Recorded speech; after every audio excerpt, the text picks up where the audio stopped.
Assalamualaikum warahmatullahi wabarakatuh. Kami dari kelompok 11 kelas 10 C akan menjelaskan tentang film Wall-E. Sebelumnya perkenalkan, nama saya Ratu Galuh Kencana. Saya Dea Fitri. Saya Raisya Rahmadini. Saya Rangga Rizky Ramadhan. Saya Resi Seta Ramadan. Oke, jadi di sini saya akan menjawab pertanyaan yang pertama. 1. Apa yang jadi bukti-bukti pemanasan global yang ditunjukkan dalam film tersebut? 1. Bumi yang dipenuhi sampah. 2. Tidak ada kehidupan alami. 3. Manusia yang mengungsi keluar angkasa. 2. Bagaimana pemanasan global digambarkan berdampak pada berbagai ekosistem dan kehidupan di bumi dalam film tersebut? Bumi dalam film digambarkan sebagai planet tandus dan tidak layak huni, penuh sampah dan tanpa tumbuhan hidup. Tidak ada hewan atau manusia yang tersisa di permukaan bumi, yang menggambarkan ekosistem telah runtuh total akibat pencemaran dan iklim ekstrim. Yang ketiga itu, siapa saja pihak-pihak yang dianggap memiliki peran atau tanggung jawab dalam isu pemanasan global menurut film tersebut. Film ini secara implisit menyalahkan korporasi besar atau seperti by and large atau BNL, pemerintah yang pasif, dan masyarakat global yang terlalu nyaman dengan gaya hidup konsumtif. Semua pihak berperan dalam membiarkan kerusakan lingkungan terjadi tanpa tindakan nyata.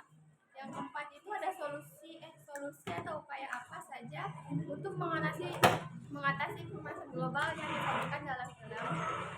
Solusi digambarkan melalui pentingnya vegetasi atau ditunjukkan lewat tanaman kecil yang ditemukan oleh Wall-E. Yang kedua, kembali ke bumi dan membangun ulang ekosistem. Dan yang ketiga, kesadaran kolektif manusia untuk hidup lebih sederhana dan bertanggung jawab terhadap lingkungan. 5. Bagaimana film tersebut menggambarkan respon masyarakat, pemerintah, atau korporasi terhadap isu pemanasan global? Manusia dipindahkan ke luar angkasa dan hidup dalam kenyamanan ekstrim, di mana teknologi melakukan segalanya untuk mereka. Ini menggambarkan penghindaran tanggung jawab dan ketergantungan berlebihan pada teknologi, sementara bumi dibiarkan rusak. Pemerintah dan korporasi BNL tidak bertindak memperbaiki bumi, justru melarikan diri dari masalah. 6.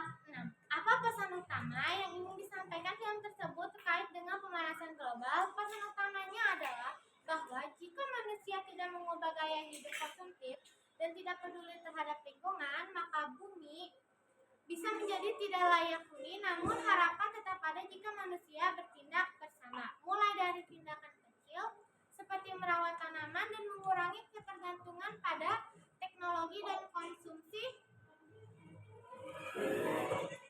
7. Apakah film tersebut berhasil meningkatkan kesadaran Anda tentang isu pemanasan global? Ya, film ini sangat efektif dalam menyampaikan pesan secara emosional dan tidak menggunakan narasi ilmiah. Simbosis yang kuat tentang kerusakan akibat ulah manusia dan pentingnya perubahan gaya hidup membantu isu ini lebih mudah dicerna, terutama untuk penonton muda. Pesan utamanya adalah bahwa jika manusia tidak mengubah gaya hidup konsumtif dan tidak peduli terhadap lingkungan, maka bumi bisa menjadi tidak layak huni. Namun harapan tetap ada jika manusia bertindak bersama, mulai dari tindakan kecil seperti merawat tanaman dan mengurangi membuang sampah pada tempatnya. 8. Setelah menonton film tersebut, perbuatan perilaku apa yang mungkin Anda pertimbangkan terkait dengan isu lingkungan?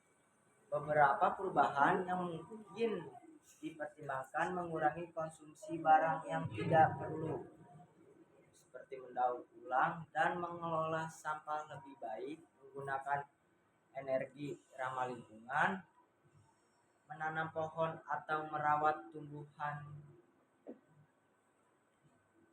9. bagaimana film tersebut menghubungkan isu pemanasan global dengan aspek sosial, ekonomi, atau politik. Film ini mengkritik kapitalisme tanpa batas, di mana perusahaan besar seperti BNL menguasai hampir semua aspek kehidupan. Ini mencerminkan ketimbangan kekuasaan ekonomi, hilangnya kontrol politik rakyat, dan tergantungan sosial terhadap konsumsi dan kenyamanan yang memperparah krisis lingkungan.